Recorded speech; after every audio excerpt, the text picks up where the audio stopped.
Okay, we'll next turn to Charlotte Bunch. Charlotte is the founding director and senior scholar at the Center for Women's Global Leadership.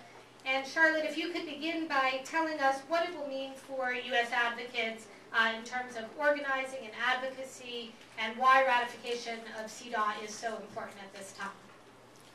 Okay, thank you. Can you hear me? All right. Actually, I'm going to stand up because I just find it easier to see you this way. All right, I will do what you said, but I just have to say one thing, which is the first reason that I hope we will ratify the treaty is that I'd like to end the shame of the U.S. not having ratified the CEDAW treaty. This is, for those of us who work internationally on women's human rights, one of the most shameful things that we deal with every day in the UN setting. And as a part of that shame, I think it diminishes the credibility of the U.S.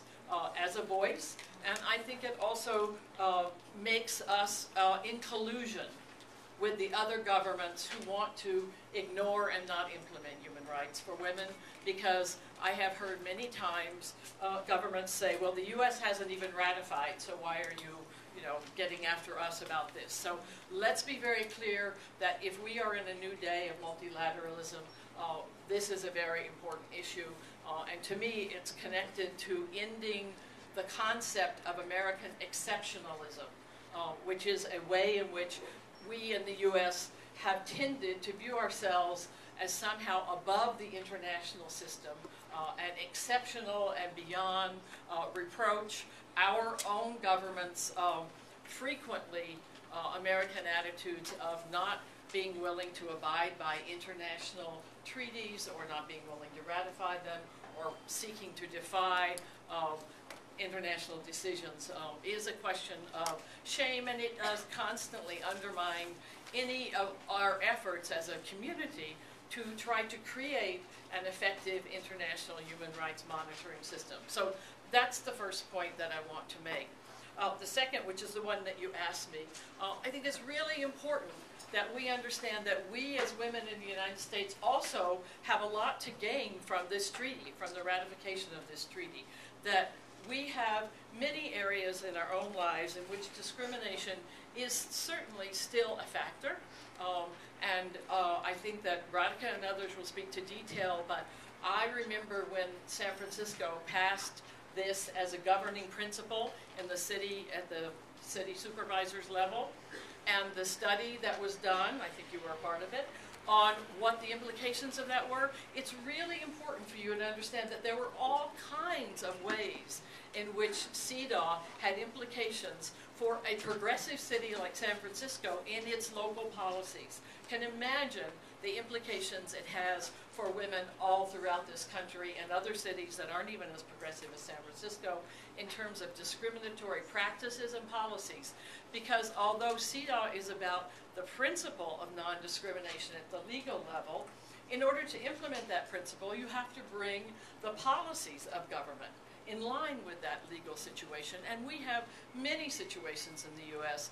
In which even the laws we have don't effectively challenge all those discriminatory practices. So I think that we have much to gain as a tool for us in the U.S.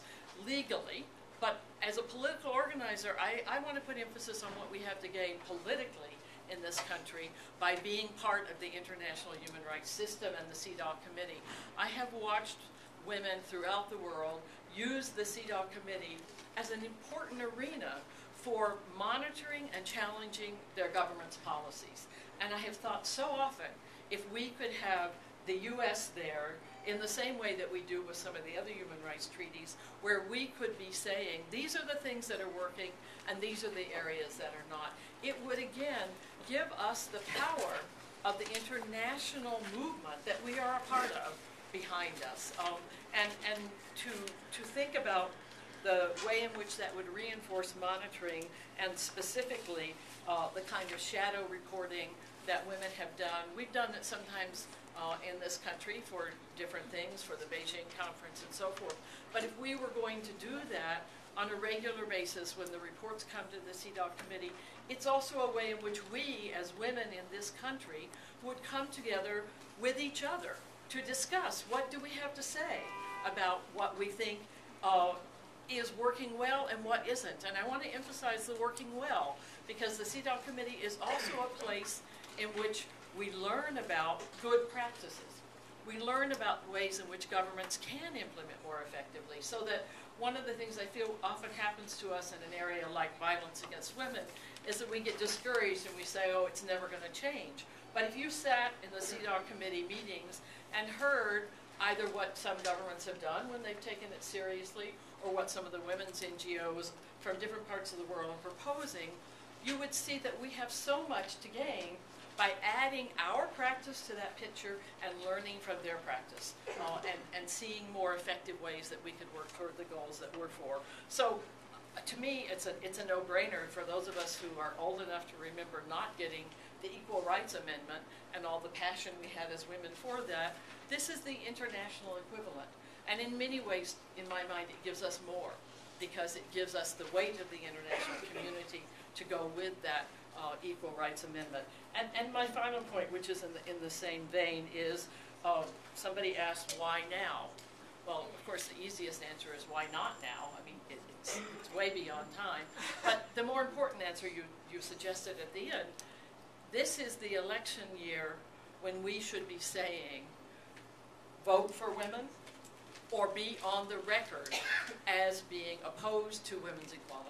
I think this is the year when we need to put the senators on the line and say, this is a vote that tells us whether you really believe in this. We have all kinds of laws in this country and all kinds of ways in which we've said we're in favor of women's rights, but the refusal to ratify the International Human Rights Treaty indicates that we still have many, many, many miles to travel, and we could be part of this international system with this vote that would, I think, give us a tool to work with domestically and would link us in a much more ongoing strategic way with our sisters who are using that tool internationally, from whom we can learn and to whom we can offer our experience. So that's my vote. Thank you.